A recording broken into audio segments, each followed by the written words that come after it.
Hello, everyone, and welcome to another edition of Fridays with Frankie here on the Frankie and Ding Dong Show. I am your host, Frankie Aberlon, here with my best friend and co-host, King Ding Dong.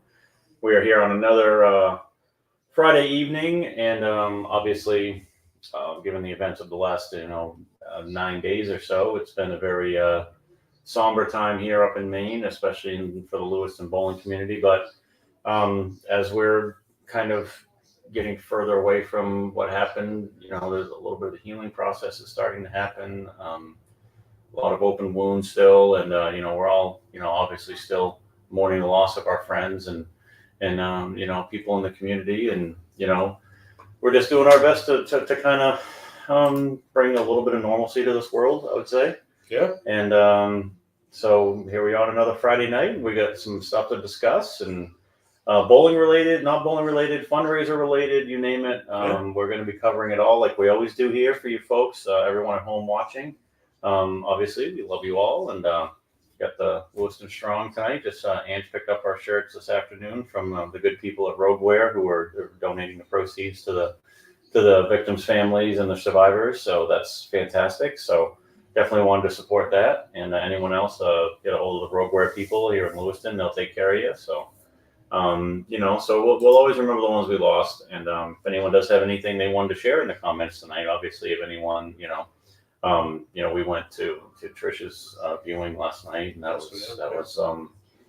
was good. And I know that her funeral was today, and Ange went to that while I was at work, and so it was, it was tough, but I'll definitely honor those that are fallen friends from last week, and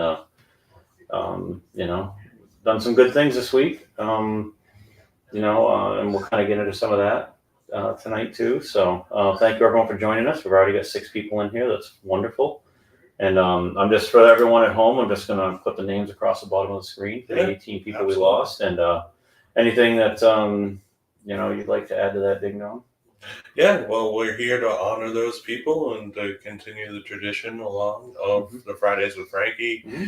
The FDDS series, and bowling as it were, as a lot of these people, especially Bob and Lucy included, would want us to continue the bowling along, and on the road to healing for sure. And we're gonna try to continue down that road of healing and help you continue down that road of healing with, talking here in the Fridays with Frankie and getting ready to bring you back into the tournament season,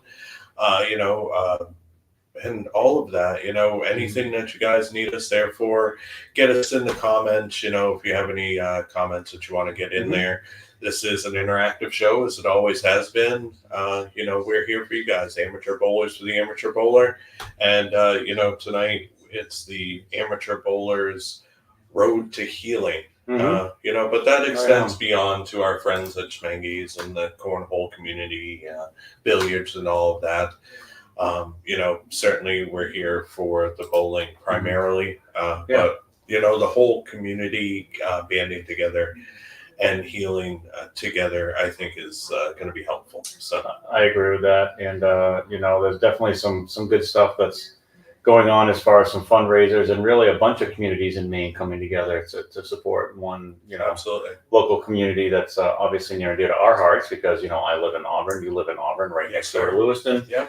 We bowled at the center in Lewiston before it was just in time, when it was fair time.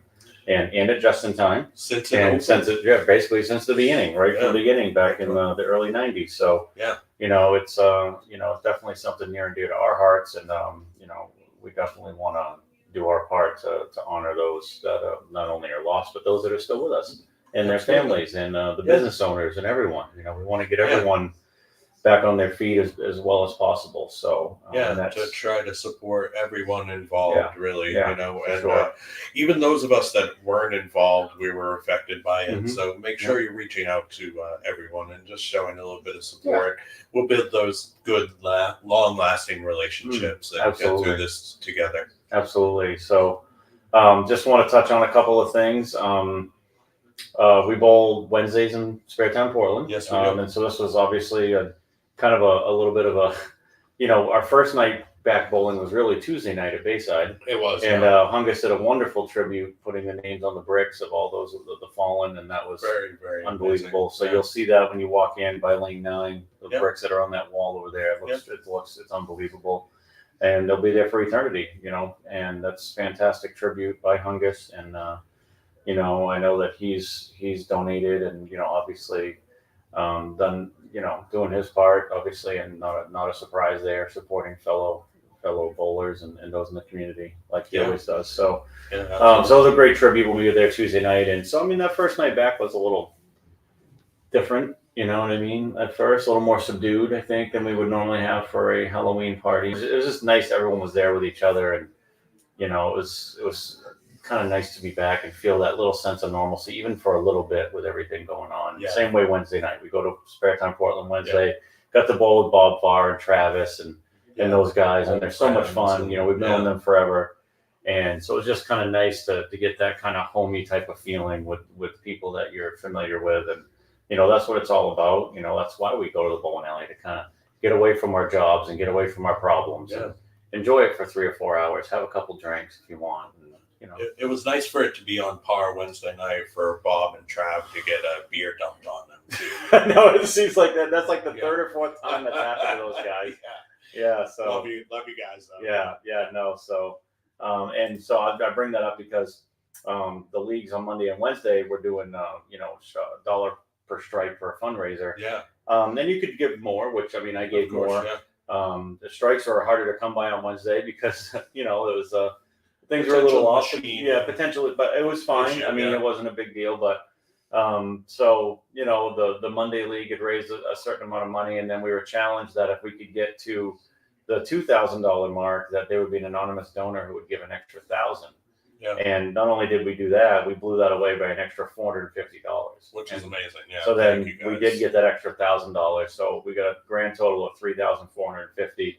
I want to thank everyone who helped organize that. That was Scott Bodlovic was one of the spearheads for that. I know Troy was involved. Sarah was involved. Absolutely. So everyone involved with that. I don't want to miss anyone else's names. Those are the only names that I know for sure. Thank you to everyone involved with that. And, you know, we tried to get the word out as much as possible on that. And that was awesome for the bowlers to really step up. And I know that I believe it was Linus actually won the 50-50 donating. That was $250. I mean, it's $500 in there. So all $500 of that went into the funds there. So it was great fundraising stuff there. And so just thank everyone. Props to everyone, Spare Time Portland. And it sounds like we may do it next week too. It sounds like that was such a big hit and everyone enjoyed that. And you know what? The more the merrier. If we can keep this rolling and do that, you know, a month straight, let's see how much we can raise. Let's get to that $10,000 number. You know, that'd be awesome. Yeah, absolutely. So thank you, all the bowlers and the Portland, I guess, association, you know, have USBC, have not only participated in this, but, you know, I got to give a special shout out to Sarah, who even on her nights off has been going in, doing the 50-50s for the leagues and whatnot, and, you know, putting in a lot of effort. For sure. She was always a great person in the high school program for doing the fundraisers. Absolutely. So it's no surprise that she's striving and succeeding in this role and helping out. So, yeah, just a special shout out to her. Like Wednesday, she wasn't even bowling, but she was there doing the 50-50, taking care of it, making sure that she went to every single team, pretty much every person in the building multiple times, you know. Oh, yeah, absolutely. Yeah, making it easy for people to donate their strike fund money and everything. Yeah. She really, you know, kudos to her. I'm not sure that we would have made it to that 2,000 to get the matching 1,000 if it wasn't for her efforts. So, for sure. No, she did a wonderful job, and I want to thank everyone involved with that. So that was fantastic. Connor Adams in the comments said, I'm not sure if you saw it. I did see this, the Family Fun Youth League pins they are selling. I did see those. Those are great. He says he will have some with him Sunday at the KWT Highway to Hell event, which you see the Highway to Hell on our thing there. Yeah. That's the oil pattern we're bowling on, the 40-foot sport pattern. A pretty tough pattern, actually. So he says he's going to have some of those pins with him on Sunday to help raise money for Lewiston Youth League. So awesome. That's fantastic. And thank you guys, and thank Family Fun for stepping up. I know the Mutual family is always wonderful, and everyone involved up there does a great job. So so absolutely. So definitely hit us up. I'll definitely take advantage of that, and that'll be wonderful. And So everyone there at Bayside on Sunday, we can take advantage of that. Brandon Mullins said, "How are you guys doing?" We're holding in there, Brandon. Yeah. Hopefully you're doing okay, buddy. Saw your, I think I saw your interview on television there last week, and that was pretty frightening stuff. So I hope you're doing okay, my friend. And if you need to, definitely reach out and get any kind of help you need for sure. You know what I mean? And just a side note to that, Frankie. So we run the youth league at Bayside on Saturday mornings at 10 a.m. We've actually opened it up to the LA USBC youth to come up and come down to Bayside and bowl. Bowling's at 10 a.m. You know, while their center is rebuilding, and that healing process is to happen within the business as well. And while that process is happening, any of the Lewiston, LA USBC youth that want to bowl, come on down to Bayside Saturday mornings. You can bowl. You know, get your 3 games of league in, at least have some fun, roll the ball, and you know, again, not only the sense of normalcy, but the healing. The healing, I think, you know, within just bowling the leagues, I think is pretty epic. And, you know, Tuesday night, again, it might have been a little less crazy than it normally is on a Halloween, but it was nice to have everyone together again. I agree. The same way as Wednesday night, everyone together again within the center, and just, you know, trying to band together and, you know, heal together. Absolutely. And so we just want to touch on a couple of other fundraisers that are going to be going on. If anyone knows of any other ones that are, I mean, specifically helping the bowling community, the bowling center, victims, families, all that stuff, you know what I mean, survivors, let us know. We'll put your comments on the air. The one that we know about happening on Sunday, November 5th from 5:30 to 7:30 p.m. at Spare Time Recreation in Augusta, the Always in Our Hearts fundraiser. They're going to have a bunch of raffle items. I know there's been a bunch of stuff donated. The pro shop we work at, Bowler Builders, Jimmy Clark, has given a couple of balls with drilling included, the whole 9 yards, for it to raffle off. To raise money, so that's wonderful. And I know Sean Rash has given some stuff, and there's been a bunch of other local businesses give gift cards and baskets, and so there's gonna be a lot of stuff to raffle off. I want to say there's also gonna be some bowling involved, $15 a person to come throw some games there for a couple hours, and you know what, maybe put a bid in and maybe get some raffle tickets and maybe win some fun prizes while supporting a great cause. So it should be a good time up at Spare Time. So we have our tournament up down at Bayside that day, but I think our plan is to basically pack everything up when we get out of there and shoot right up 95 to go to Augusta and support this one. Yeah, pack up the cameras and head up 95. Not only do you have chances to win things, you have chances to bowl, but once again, you have chances to see your friends within the bowling community and, you know, touch base with maybe those bowlers that you haven't talked to in a while, or reconnect with bowlers that you see every week. Yeah. You know, once again, just getting together and, you know, for a great cause. So go ahead and, you know, we're going to get up there as soon as we can after we back up the cameras and such, after our event, and, you know, go up there and support and hang out and, you know, what do they say? You know, shake the babies and kiss the hands. However that goes, something like that. Oh, so. Yes, kiss the babies. And shake the hands. So we'll be up there, you know, again, so please, come support that. I don't know if they're letting people do any type of donations ahead of time. Possibly, that'd be great if you check in with the bowling center, Spare Time Recreation in Augusta. Donna Bowden, obviously, check in with her, and she'll get you whatever information you need. So she's a center manager up there. So another fundraiser that you've been in contact with Tony White about a lot. Very close. The Lewiston Strong Bowling Benefit, December 2nd. That's a Saturday at Meadow Lanes in East Wilton from 5:30 to 9 p.m. I'm definitely planning on being there for that event. You're going to be going to that event. Definitely. They're huge supporters of our tournament series. And we love the fact that obviously we were very happy that they were open again this year. And you know what? They're open, and guess what they're doing? Now they're trying to help other people. So, and this is wonderful that just that camaraderie, that spirit of bowlers in Maine and just Maine in general, the toughness, coming together during times of need. And we want to thank Meadow Lanes for having a fundraiser up there. And so the Lewiston Strong Bowling Benefit be from 5:30 to 9 p.m. Looking forward to it. Should be a lot of fun. Probably going to have some raffles and stuff like that up there. I'm not exactly sure what. As we get closer to that event, I'm sure that we can get some information out of Tony, and he can share it with us, and we'll put more of it on the air. We'll have another, 3 or 4 shows before that benefit. Yeah, absolutely. So those are 2 that we have on the books for specific bowling related ones. I know there's a softball tournament coming up on November 11th, I believe. That's, I believe, sold out, but like they got food trucks there. They're going to have all kinds of raffle stuff going on, donation buckets, the whole thing. That's turned into a big thing. I think they're even going to possibly have some like maybe news coverage of that or local coverage or something. So that's really cool. So that's going to be a big local softball tournament that they organized, and that's a huge thing to benefit all of the all of the survivors and everything. So that's wonderful. And there's all kinds of good stories about that stuff happening. But we're obviously bowling centric here, and we're obviously worrying about the people that we know, and obviously anyone that's been affected, we want them to get the help that they need, financially and otherwise. Not just in the bowling community, but everybody. So but we are a little more bowling centric with the community that we're involved in. So so we'll hope to see you there this Sunday. Then maybe at the tournament in the morning, and then maybe at the event in Augusta, and then that December event. That one's going to hold some very special. We love those people in Wilton, and the people of Wilton and the center of Wilton are really.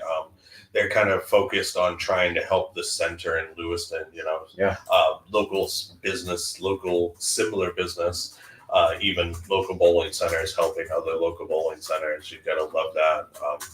The support there is exactly what we need to build back even stronger of a community than we were before. Mm-hmm. We often say the goal is to be just a little bit better than the day we were before. And, I think if we continue with that goal and just be a little bit better than the day we were before, I think we can build a even stronger bowling community here in Maine than there was before. And, we know it was coming back strong, and we proved that, Frankie, with our tournament series this year. We have an extensive list of really good events, and great following and support in those events, because we like to have fun and we like to build that community. I'd like to see us try to get a little bit better, and maybe not just a little bit better every day, but maybe banding together to get a little bit better every day in the wake of this tragedy. Absolutely. So, we will be there at Bayside for the KWT Highway to Hell 40-foot open. And speaking of which, the Brunswick Ethos that's on the counter next to us here, one of the newest releases from Brunswick Bowling. It's got the whole shebang, right? It's got the HK22, you name it. This is a ball that I believe Master Splinter won the TOC with. He did, was with this ball. Partially, but so the Ethos for the Highway to Hell 40-foot tournament on Sunday. Free drilling provided by Bowler Builders Pro Shops. Proceeds to benefit those affected by last week's tragedy. So we're hoping to do a massive amount with this raffle on Sunday. You have to be in the building to win the ball. If you just want to donate money, you're more than welcome to. We will we'll take that, and that'll go into just donation bucket. We can put it together with the ball raffle money, and we are going to see what we can come up with. I mean, hopefully, hey, $500 or so would be a great start. What I mean for that. So definitely, anything helps. Anything helps. That's what we're here for, is to do that. And it's been a good week of benefits and donations. We want to keep that rolling. We want to get as much help for survivors, the businesses, you name it, everyone involved. So that ball will be raffled off at the tournament Sunday. You do not have to bowl to win the ball. We'll have it at the check-in table, but anyone that's in the building, you can get tickets for this ball. We will have plenty of tickets available, I promise. So, and if you don't feel like just getting tickets for the ball and you want to throw money in there just to help out, you're more than welcome to do that as well. So, absolutely. So that is going to happen at the tournament on Sunday, which, speaking of which, we're going to do a preview for that now. The KWT Highway to Hell 40-foot open. Ding Dong, I think you actually had the oil pattern up for that? Yes, I did. Yeah, it's a 2.08 to 1 max ratio. Okay. In the neighborhood of 24 mils, I think, just under, it's like 24 3/4-ish mils. 40-foot, pretty flat. I think it's probably deceivingly tougher than it maybe even looks on the Yeah. graph. Yeah. I mean, we say that 2.08 to 1 is, pretty Tough. tough anyways. But we bowl on some pretty tough stuff. We do. And our bowlers are, man, they're getting good, Frankie. 40 foot's in that zone though, in that building where it gets a little hard. I'd say in that building from like 39 to like 42 is kind of your toughest patterns in that place for the most part. I mean, you know what I mean? I mean, on average, right? Lengthwise. Are we talking normal patterns? Normal sport, not FDDS patterns. Yeah. Normal sport patterns. So you get longer than that. A lot of times you can move in and kind of play them pretty good in that building. Shorter, you can get close to the gutter, and the gutter hooks there pretty well. So you get those kind of in-between ones where you got to feather it through the track, and it can get a little weird. So this is kind of one of those patterns, right? So it should be interesting. I think scoring pace-wise, I have been on an absolute heater with predicting these scoring paces. Agree. So I think this one here, we have a 64-player field, full field for this tournament. Pretty stout field, but I think it's going to be a negative cut on this one. I don't think I'm going to put it in the negative. Give me negative 28 is what I'm setting the number at for this one. Negative 28. I was thinking negative 33, so we're pretty close. Yep. Yeah. So it's negative 28, negative 33. So we're in the ballpark. Basically, I'm thinking about a 193 average. You're thinking, 192 average. Yeah. 191, 192. So we're in the ballpark. So for sure. Yeah. So so it should be fun. Again, 4 games of qualifying, then you go into match play, first round, take your average, and then the person with the higher seed gets a little bit of an advantage. Obviously, the higher the seed you are, the more advantage you're going to have. And then after that is only in round 1, though. Only in round 1, and then after that, it's just scratch, baby. So $1,000 to the winner. So definitely going to be a fun tournament for that. Oh, so we have Gaskell checking in saying he called minus 50 in his email to Charlie when he signed up. So so Brian's thinking even a little bit. He's thinking 187.5 average in that ballpark, which is tougher, a little tougher. Which I mean, definitely can happen. So for sure. It's I always enjoy game 4 in these because like a lot of times you'll see kind of game 1 to game 2 doesn't move much, and then as some guys transition or ladies from one side of the building to the other, all of a sudden that 2 to 3 usually has that huge drop, right? Yeah. Most of the time. And then all of a sudden the 3 to 4 is like, I call it butt pucker time, right? Because it's like the guy's close to the cut on both sides. 10, maybe, are you tensing up? Are you worried about the cut number? I need to throw a big game here. Maybe you don't need to throw that big game. If you just kind of coast along and shoot a 2-0, you might be okay, right? So I always enjoy that kind of pressure of that game 4, especially if I'm just around the cut, because I really enjoy that, bowling for something at all times. Right. So it's fun, and that's why we love doing this, right? We love seeing what happens, And then is that one bowler who's 80 pins out of the cut and shoots 268? Huge game, yeah. We'll look at Gutter Boy shooting 300, right? Bang, out of the cut, bang, in the cut. Right. 100, he's like 100 pins out of the cut and coasts into the cut, no problem. So, you never know what can happen, and that's what's pretty wild and pretty fun about it. So we're looking forward to streaming the event for you. We'll have it live, obviously, on our page on YouTube, Facebook, Twitch, the whole thing. Yep. Hopefully have those cool camera angles for you again, the 3 camera angles. We actually worked with playing around with the camera that goes back towards the approach. We're actually going to catch an angle, a different angle for this one. We think it's going to be a lot of fun. Yeah, we got some new equipment for possibly new pin cam as well. Oh, excellent! It's untested. So far. We might. We're going to see. I can see if I can test it. I'll tell you what. If it works out with what we talked about for the new pin cam, that's like a game changer. Oh, it should be. It's going to be great, and something no one else has, which is awesome. So we're pretty excited about it. Again. Speaking of which, sponsorship packages still available for single, multi-tournament packages for us. That money, basically, half the money goes into the prize fund, half the money goes into the technology fund. That's how we basically work it. So none of the money stays in our pockets. It just goes right back into one or the other.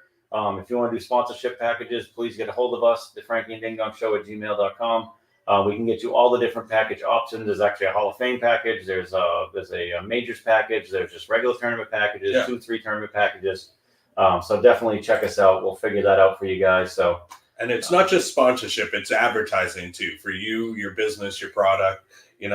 So that way we can feature those items absolutely within our telecast right here on the Fridays with Frankie. Yep. If you want to have an interview right here on the Fridays with Frankie, we can make that happen as well. get a hold of us at the Frankie and Ding Dong Show at Gmail. Hit us up on our Facebook page, message us, whatever. Yeah. Get a hold of So us. we got a comment coming in, and I don't know if I should handle this or you should handle this question. I know if I'm handling it, what I'm going to say.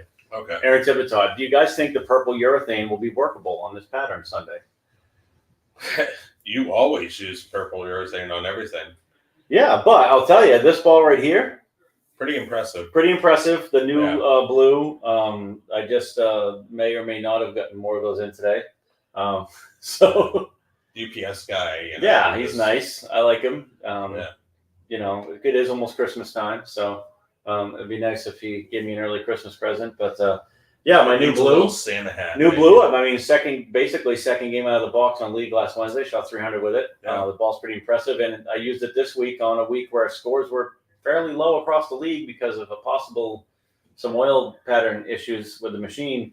I shot a clean 697 with that ball, and I was super pumped about that. The only spares I left all night were 10 7 pins, made them all, and 2 10 pins, made both of those. So that was it all night. Niner strike all night. Niner strike. It definitely kept you in play in the pocket all night, and it struck a lot. Yeah, so it was pretty good. Oh, Randy Plummer also saying IBC apps are out as well. Yes, I did see that. Yep. IBC Open apps are out. I don't know if I'm even going to be around to bowl IBC myself this year because we're going to Digger Doubles. Right. The weekend before, we have a Hungus tournament on that Sunday. One of our own events, yeah. And then that Saturday is the Meadow Lanes fundraiser tournament. So I don't know. I mean, definitely support the tournament. It's a great tournament. $1,000 guaranteed first place team prize in that tournament. Always a fun time. Yeah. You can go whack them on the house shot and throw some strikes on the board. And Aaron says the oil was off on Wednesday. It wasn't off. It was on, just in not the right places. But in the back, yeah. But it was fine. Speaking of Randy Plummer, he actually had high series in the league Wednesday with 699, so he got me by 2 pins there. Nice job, Couch, by the way. So, Adam Lemmer-Reese checking in. Your take on the PBA Tour 2024 schedule. Now, Adam, I haven't looked at the entire schedule. I do know the playoffs are back, which is great, and with basically kind of the season-long points thing for the PBA League is pretty cool. That's really cool. Yeah. That's really cool. So I'm gonna, what we'll do is I'll circle back to that next Friday because there's another thing I'm gonna dive further into that we're gonna talk about next Friday as well. We're gonna touch on it tonight a little bit, but we will dive hard into the PBA Tour schedule next Friday. So we'll take a deep look at it, and we might have a special guest on next Friday. We're not sure, but we'll definitely cover that wall to wall next Friday. So Adam, definitely look forward to that. We kind of already had an extended agenda this evening. We did, yeah. So we got a bunch of stuff. So Randy says his Bud 2 was working the same as usual. So it was his Bud 2. I thought he was That's what I thought, yeah. I thought he was using the Black Widow, but well, just by he the likes that ball. reaction, it kind of looked like Well, I mean, is it still hard, or has that ball softened up, turned into clay at this point, Randy? I know, right? That thing's like 30 years old. So new releases coming out November 16th, the Columbia Piranha Power Core, which is a pretty exciting release. Really surprised you haven't drilled one of those yet. Not yet. I've been using the new so much, it's kind of hard to put that down. And the Deadly Rattler, too. Phenomenal piece of equipment. Absolutely. The Deadly Rattler was a little bit allergic this week to what was out there on the lane. It was tough this week, yeah. Yeah, but the new was great. So the Power Core, the Columbia Piranha Power Core, solid. Definitely a pretty phenomenal looking piece of equipment. I love the original blue Piranha C. Yeah. Speaking of re-releases, the Big Time SE from Ebonite, another big symmetric in the mid 50s for a differential, but that's a great looking ball, great core in that ball. Yeah. I believe that was a Ron Hickland core back in the day when Ron worked for EBI. The Hammer Hazmat, which we see up here, that's actually yours, King Ding Dong. That Hazmat. A ball that's actually more controllable than I thought a ball that had that much differential would be. Yeah, absolutely. I found that it really does read the mids pretty well. And, very continuous in the back. Mm-hmm. I'm almost thinking that maybe we should break the shell with the 2000 pad to make to make it a little bit smoother. But so far, I tried it on, what we bowl on the veggie burrito. It's a 36-foot heavy pattern, 28-inch bills. And on the old side, it just reads way too early. Reads the mids hard and just goes right there. On the new side, it looked good on the fresh, but was very sensitive to the carry down because that pattern tends to carry down. It carries down fast. Yeah, very fast. That pattern changes quick. Yeah. So I did find it to be sensitive to the carry down, which was also kind of the case with what we were seeing Wednesday. Game one, it looked all right. It was reading the mids better than the other lower diff symmetrics that I had with me. Of course, we bowled the house shot, so why am I bringing any? I don't bring any sims really. So it was reading the mids better because the lanes just weren't going in the back than the other lower diff symmetrics. Looked all right game one, and then it just got so squirrely after that because once the head oil went, we had somebody using cement on our side, so there was no head oil left, and then the back ends were weak, so I had to end up changing hand positions, and it would look okay, but it does get a little sensitive, I think, to the carry down with the box surface. So I think we might break the shell with the 2000 pad and then see what happens. It's not a bad idea. I mean, I'm always a fan. I'm Frankie Aberlon for a reason. I love whacking the surface of balls. So I'll be whacking surfaces of balls on Sunday before we even start, just to get them ready. So I got to tell you, it hits pins hard, though. It does. Yeah. So that's coming out November 16th. You can check that out. Another ball from Hammer coming out. The new, the not urethane blue Hammer. Definitely a favorite in my bag already. Probably that and the Deadly Rattler, my two favorite sims this season so far. I like the hitter. I've shot mid 700s with that. I'm actually looking forward to maybe even trying that on Sunday. We'll see how it goes. But that'll definitely be in my bag Sunday to try that big A sim. So. Well, people out there, though, Frankie, they want to hear about this new, the not urethane. Let's talk a little bit more about it now that you have some experience with it. Second game out of the box, you shot 300 with it. You'd be able to see that on our page. It is. Yeah, we have it on there. Yep. Crazy things happening that night, so it didn't get a title or anything like that. Sorry, guys. It just wasn't happening for whatever reason. But, Frankie already has 300 in the books with this not urethane. I think now sitting back, you've been watching for you. It looks to me like it's a hair maybe stronger in the mids and a little bit stronger overall than your purples. Yeah, for sure. Definitely that even urethane type of roll, and even more so than like if you short pin maybe a big ASIM, that just kind of rolls forward and kind of doesn't look great. This ball still gives you a nice round shape, a very controllable. A lot of people are going to be interested in this ball, Frankie, so they want to hear your take on that ball. So my take is, the nice thing is it definitely doesn't absorb oil nearly as fast as any resin balls in my bag. So, like if I was to throw the Deadly Rattler and that next to each other, one shot. If I was coming up to throw the next shots, the Deadly Rattler, the oil is pretty much almost gone. This one here, I still have oil on the ball to wipe off, so it definitely absorbs it at a much slower rate, which is closer to what urethane does, which doesn't absorb oil at all. So I do kind of like that feature of it. As long as I've kept it clean, I clean it at the end of each set. I use the Ultimate Black Magic cleaner, which I love. It's probably my favorite cleaner. And it really hasn't lane shined too much for me, to be honest with you, now that I've got about 9 games on the ball. So I haven't seen any really difference in, skidding characteristics or hooking characteristics or anything. It's been pretty similar from when I first punched it up. 4¼ by 35, pretty nice standard all around, benchmark layout for me. And that's what I suggest anyone do. If you're going to drill one of these, put your favorite layout on it and drill it and just throw it. And you're not going to be disappointed. I was worried when I drilled it that it would be super oil sensitive. You know what I mean? Because it's such a low differential with that same core that's in the purple reactive, I believe. Yeah. That's a thick shell ball, obviously.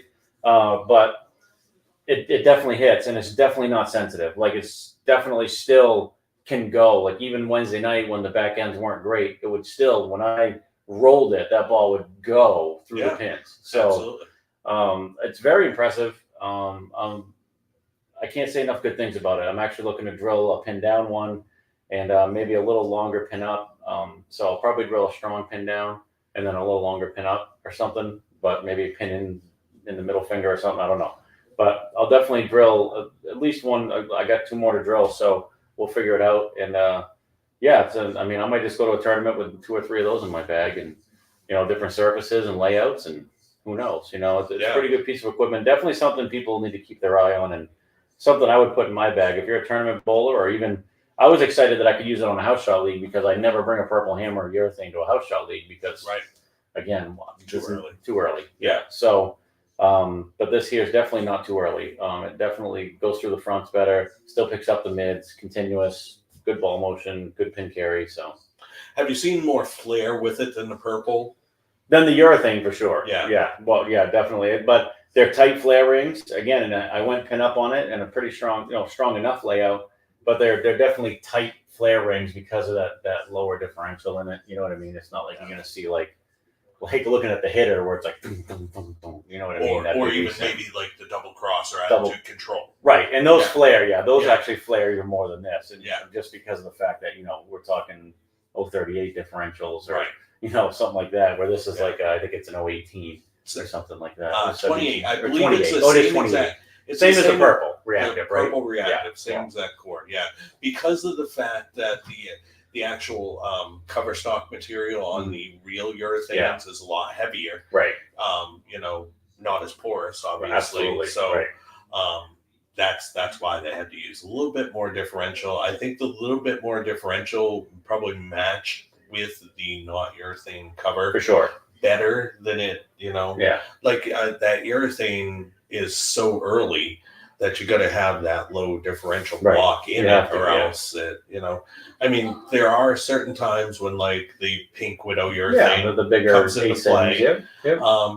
But let's face it, the purple's really good for a reason. You for got sure. the super low diff core, which you don't find in a lot of bowling balls anymore. Right. With that early cover, it gets it started, and on the right conditions, it will get it finished for you. But I gotta tell you that watching you throw at Frankie, I definitely think I'll be throwing some holes in one soon. For sure. Depending on what we bowl on in Bopo, I think, is probably gonna determine how I'm gonna drill it. Yeah. Right. At this point. But I just put holes in the hazmat. So I like it. With that. Yeah, I think we might change the cover on that just to see the difference. I mean, absolutely. Worst case scenario, we put it right back to what the box was on it, and then you throw it at that again. It's not a big deal. Yeah. I think I was just thinking of putting a little teeth on there just so that way it's not quite as sensitive to that carry down. Because and hey, we give you guys the honest opinion here. Right. That's what absolutely. It is. Yeah. I love the way it reads the mids. I do, and I love how continuous it is. It really is continuous. But I find it to be more sensitive than like even my stealth pearls. Right. In that carry down, you know what I mean? Well, I mean, just like the Deadly Rattler, good example. That ball needs some back end for that ball to be what it is. And, I shot 760, 779 with that ball back-to-back weeks. This week here, I threw it in practice with the weaker back ends. It looked awful. Good. It looked terrible. Yeah. So I took this one here and I said I can kind of play inside with it, kind of feather it. It definitely picks up faster than the Deadly Rattler, not as sensitive. And that was the ball this week. So again, that's why you drill different balls, different types of covers, different core combinations, so that you can combat different things that you see. Even if it's a house shot league, and like you said, I had something in my bag to combat a night when things weren't quite right, and it worked great. So I mean that's you guys take a big notes on that, because like I was probably in the wrong ball, and maybe not in the wrong ball, but maybe the wrong surface on the ball. Right. And with the USBC sanctioned league, we can't change surface midway. However, it was the new ball. I'm out there testing. I want to see what happens. Sure. And I do want to see what happens on the carry down, and if it's going to be affected by that.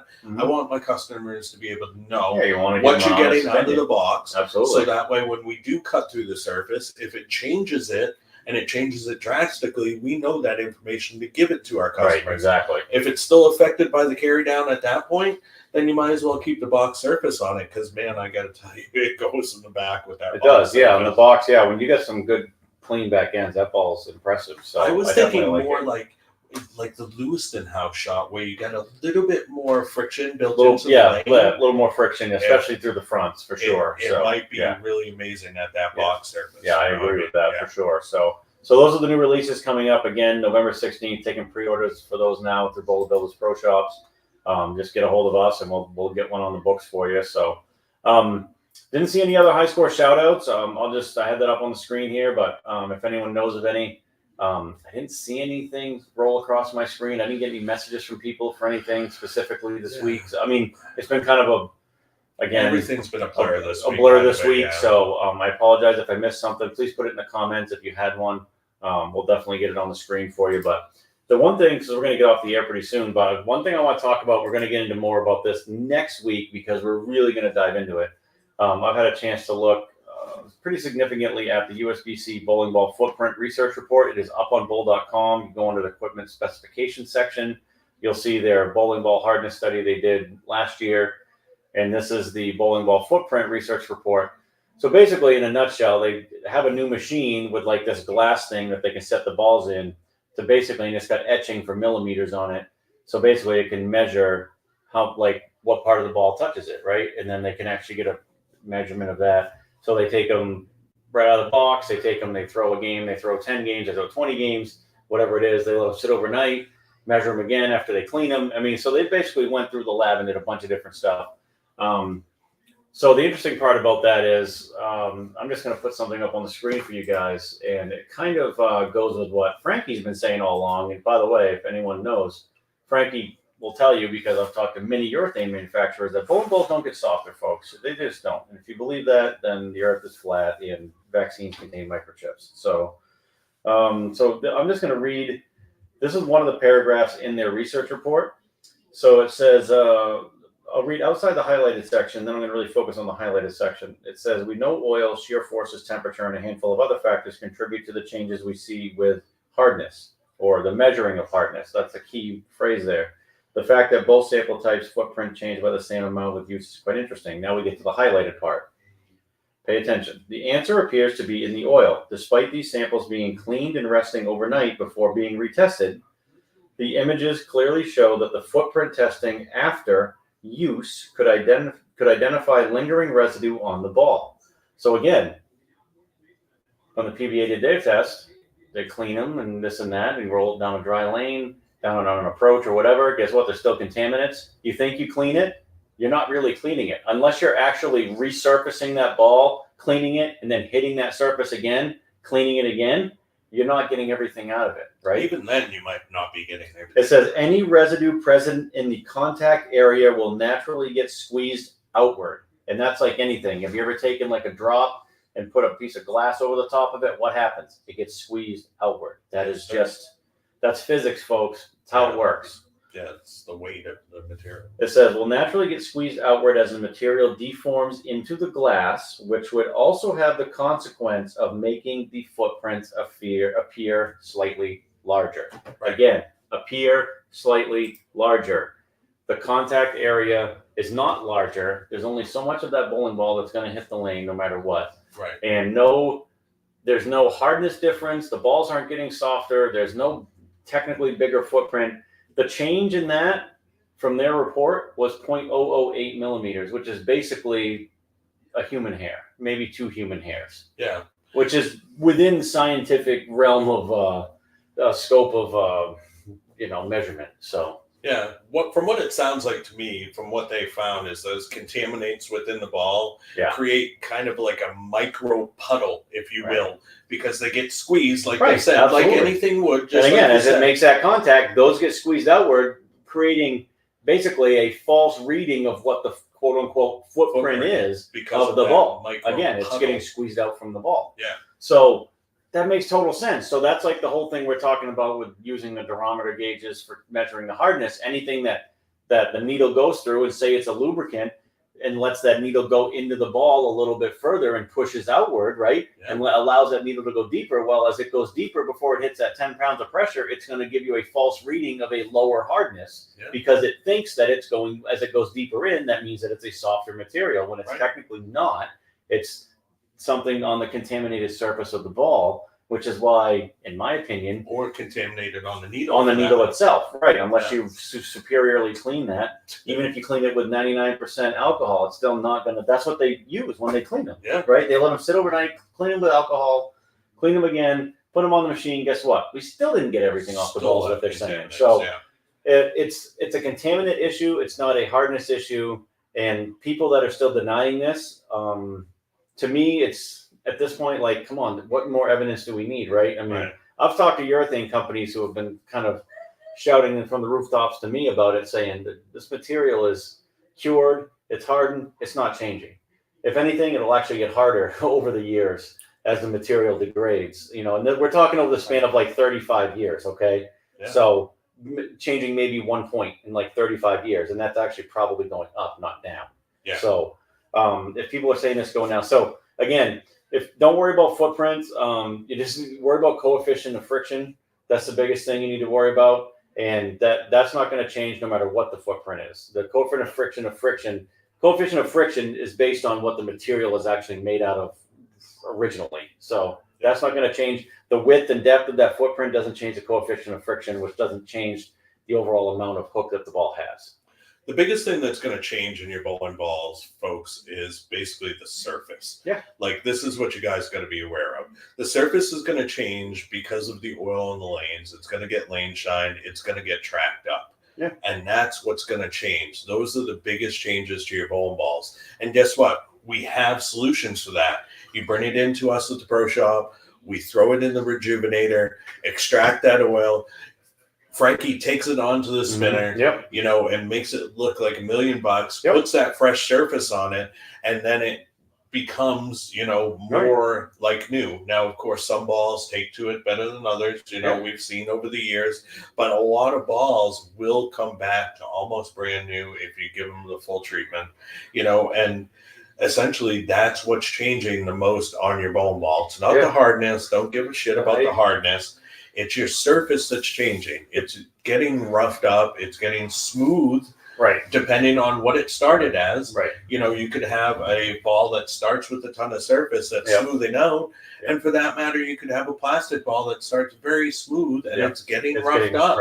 You know, so that is what is changing in your ball, folks. For sure. You know, and that footprint might be changing based upon these scratches or the contaminants that in the ball, that the weight of the ball sink presses them out, makes it seem like the footprint is bigger, but it's just a contaminant. It's just the material itself. So here's what I want to do. Like they really should be using different equipment than these Rex gauge durometers for testing round bowling balls with flat gauges. That's just not you know, it's square peg round hole deal, right? Didn't we have like a toy as a kid? Yeah, that would tell you. We learned that didn't work. So and I'm not faulting the people doing these studies. They're trying to use the equipment that they've always had, right? And one of the things that I've never been a fan of is this is the way we've always done it, which is one of the worst explanations you can possibly have for something.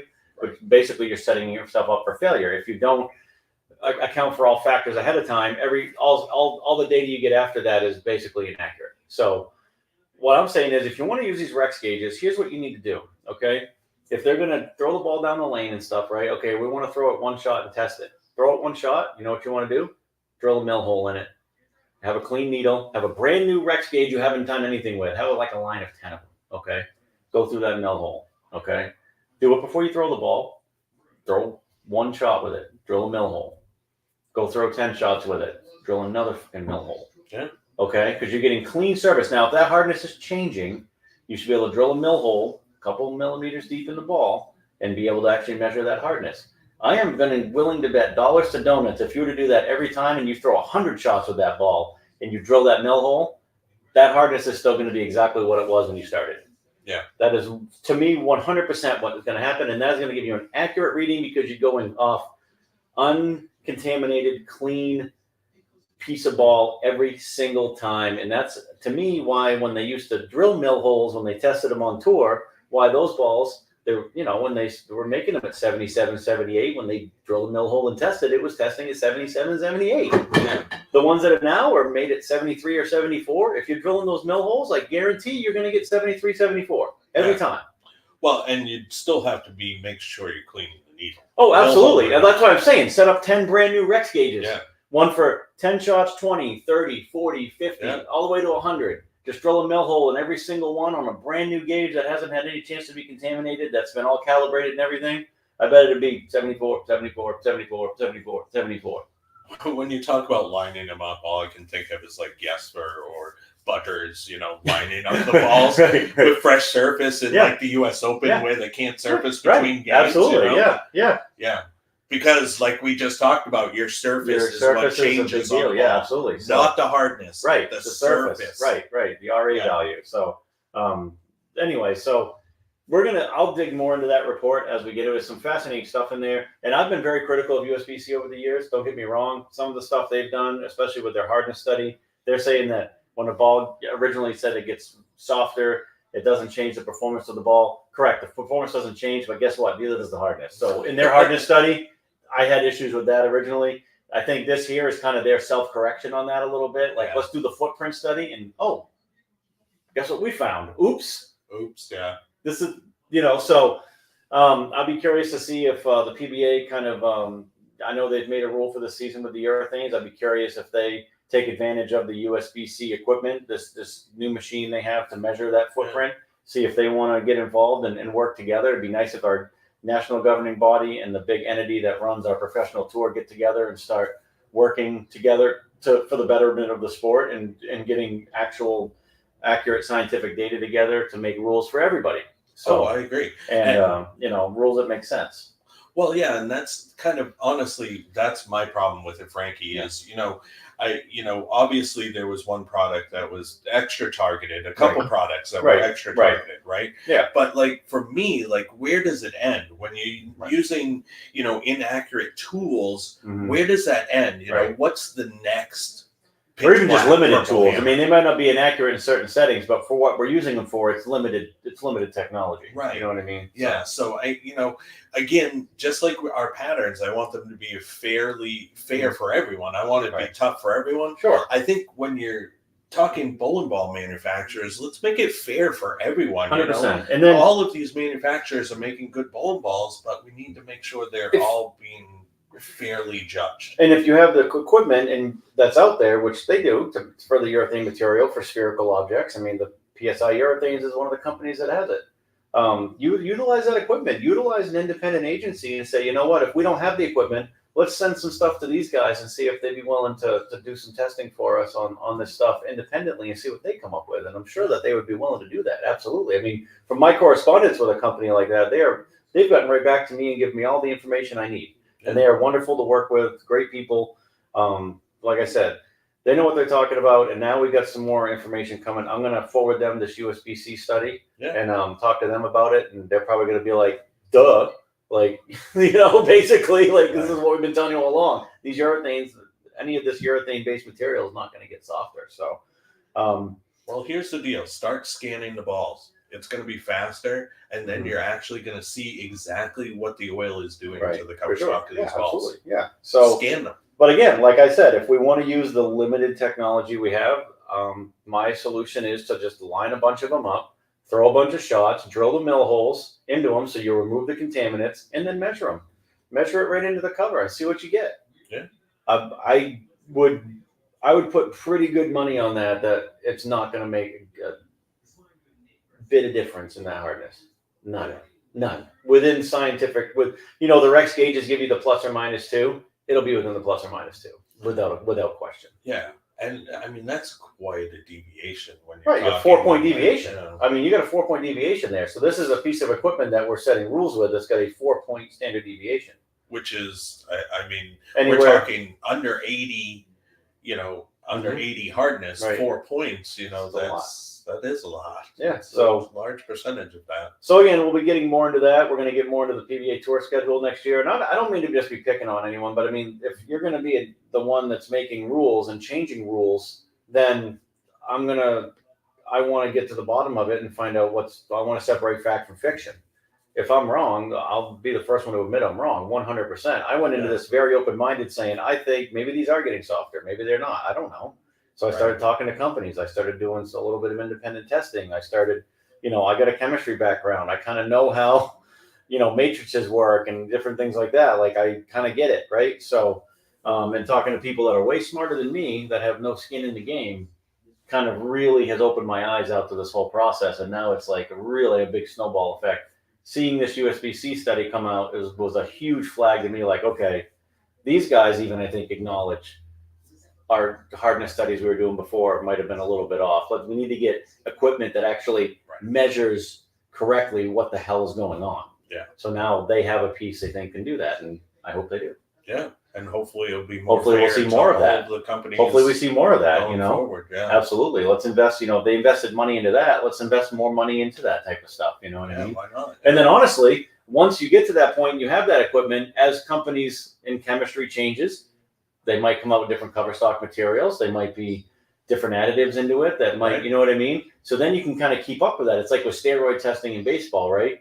You know, they were doing urine samples. Guys were able to get around the urine samples. Then they do blood samples, and then guys are like, well, I can do regimens where I don't do it for so many days, and then on and off for so many days, right? Whatever, yeah. So, I mean, so that type of stuff, you're always trying to keep the testing to catch up with the technology, right? It's really no different in any sport. Bowling balls are the same way. Let's get the good testing methodology to keep up with the technology that the bowling ball companies are coming up with. So that's it. That's all, you know. So that's basically all and we'll get more into that study next week, and we'll definitely do some question and answers. And I'm hoping to get, I'd love to get one of the guys from PSI, the head guy engineer. I'd love to get him on our show to talk with people. If he has the time, it would be a fantastic interview. He is wonderful to correspond with. So but that's what we have tonight for everyone. Thank you so much, everyone, for tuning in for another Fridays with Frankie. Our next broadcast will be Sunday from the Highway to Hell 40-foot tournament, the KWT tournament. It's the third KWT of the season, so third points event already for the season of the 8 tournaments. So we're snowballing towards halfway through the year on that one almost. So again, the Ethos, Brunswick Ethos, we will be raffling that off. Proceeds will be going to families, survivors. We'll definitely get that into some funds, into the right hands. Those proceeds will be going to those affected by the tragedy last week in Lewiston, and you know, maybe you can win a new ball, or at least just help out some people in need. So it'll be great. And you know, someone's going to win $1,000 to win the tournament Sunday. So hopefully it's one of us, but you never know. You know, yeah, that would be awesome. Yeah. But we'll be streaming it anyways on our Facebook page, our YouTube channel, and our Twitch stream.